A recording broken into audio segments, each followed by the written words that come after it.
If you're thinking about the strategy of your company, or you're thinking about the strategy of your sales team, or the strategy of your development roadmap, how do you have a playbook for what the future is? Because the future is a little bit uncertain right now.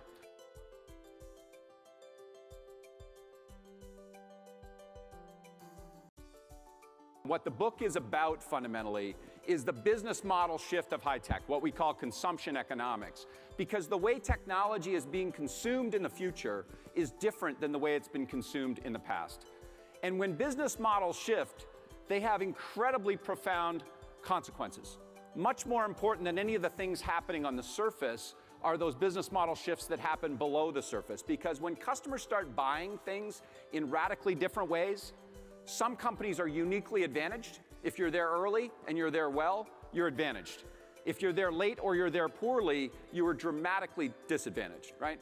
So, you know, I call that the real Kodak moment. People have heard the phrase the Kodak moment. Well, the Kodak moment was Kodak missing digital, right? That was a dramatic shift in the way people consume photography, and Kodak was incredibly disadvantaged in that, right? So they were late to that shift.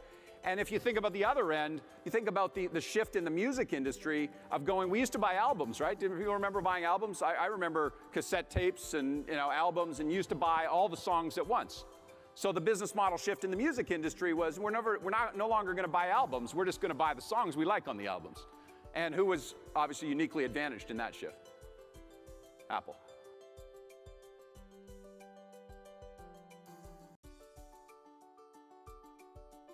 But I want to start with one number, which is a big number, $200 billion, right? And there's two versions of cloud computing that you could think about today. One version of cloud computing is a bright, shiny, happy cloud, light rays shining through the clouds. It's a couple $100 extra billion. These numbers are hard to comprehend until you put them into perspective of company sizes, right? This is an extra couple IBMs a year. This is 4 extra Ciscos a year, maybe 8 extra Telstras a year of demand that customers are placing on as-a-service business models. And the $200 billion comes from Forrester. That's their estimate of the growth in as-a-service businesses between 2010, when the world spent about $40 billion on those offers, to 2020, when the world is estimated to spend $240 billion on those offers.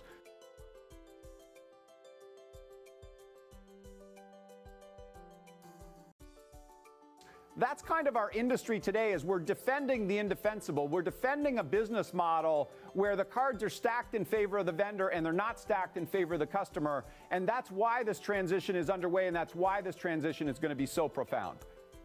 This slide basically shows you the traditional business model of the high-tech industry, the one that we've all grown up and loved, the one that when I was running products at Symbol Technologies, which was a $2 billion business, all of our revenue was in this model, this CapEx model. So if you think about the lifetime value of a technology deployment, say a $2 million deal, obviously if your typical deal size is smaller, just divide these numbers by 10. But often what would happen is we would get paid about $1 million up front for the product. We'd get paid for the professional services up front. Oftentimes, our share of that might be 20% or more of the product, so at a couple $100,000.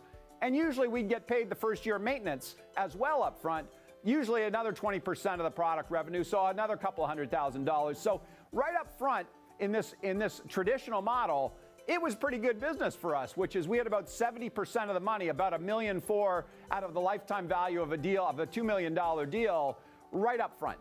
And we really only had one risk in return for that $1.4 million, or that 70% of the lifetime value of the deal, was we basically had to deliver a system that worked to spec. Whatever our sales professionals positioned as the system being able to do, the system had to be able to do it, and in return we got that money. The challenge was the customer had two risks that they uniquely shared on their side of the ledger, and that we didn't help with in the past model, which is why customers are moving away from it.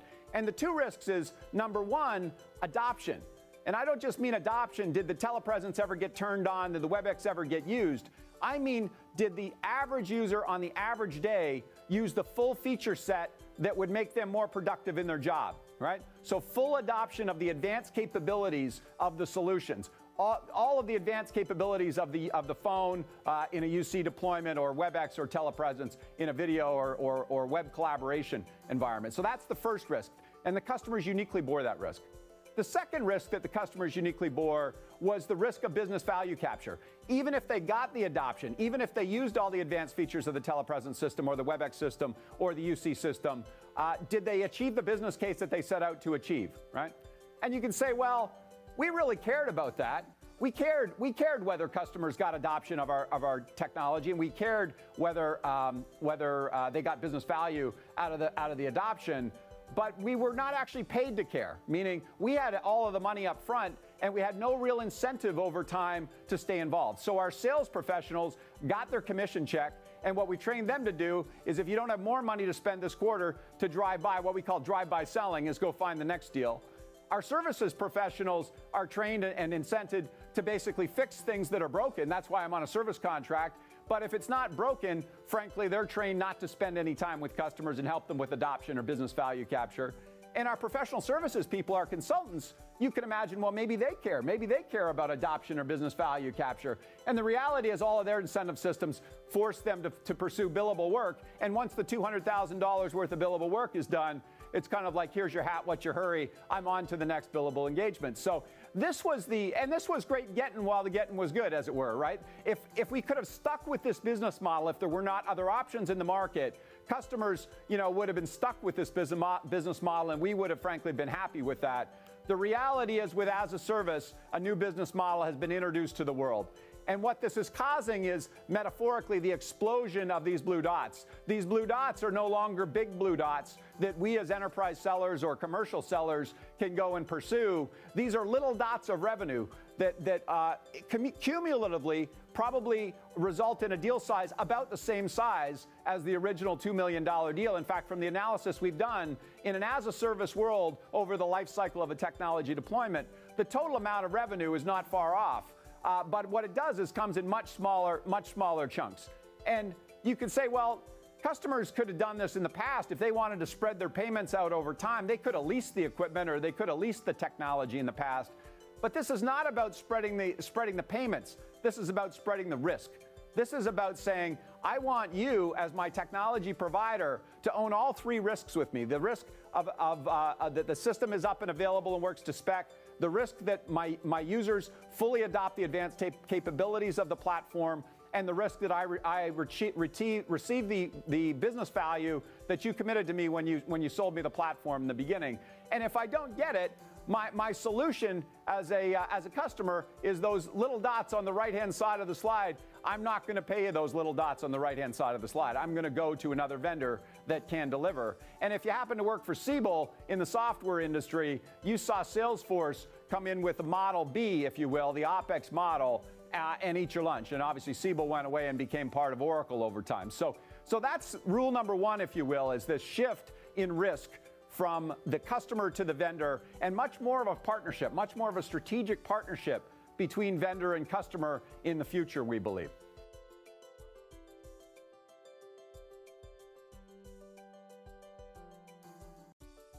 So if you think about our sales model historically, we've had a sales model in high tech, which is new and renew. I want to sell a new customer, get my software into a customer, sell them the maintenance contract, attach a service contract at the point of sale.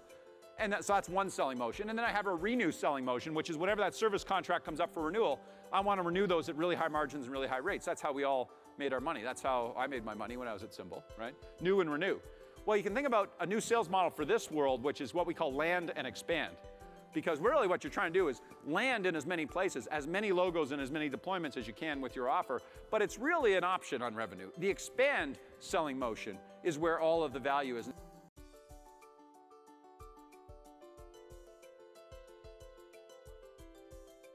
You better be putting data to work in service to 4 specific activities that drive the growth machine of consumption economics business models. So what we did was we looked at 100 companies that were making the transition from CapEx to OpEx, and we basically tried to distill, well, what were the ones that were growing at above market rates doing really, really well? And you can see we're all pretty good at the top right corner and the bottom left corner of this chart. We're all pretty good at the acquisition of new customers and the monetization of those customers, billing those customers, charging those customers. renewing their maintenance contract, for example, in the CapEx world. So that's monetization. What we historically haven't been so good is at spinning all the gears. How do we get the engagement gear going that users are fully engaged with the technology, that they believe the hype about what we sold the technology on, that they believe the technology will change their productivity within their organizations? And virality, so that's engagement in the bottom right corner. And virality in the top left corner is, are users talking to users? Are we getting the enterprise social going? This is why Salesforce bought Chatter. It's the ability for end users inside an enterprise to talk to other end users and tell them about the new feature or new capability of the platform that maybe those users didn't know about and that could really drive their productivity. That creates new sales cycles for us. So getting all four of these gears going in a data-driven, analytics-centric way is going to be a big part about how do you make margin and how do you make money in this future model.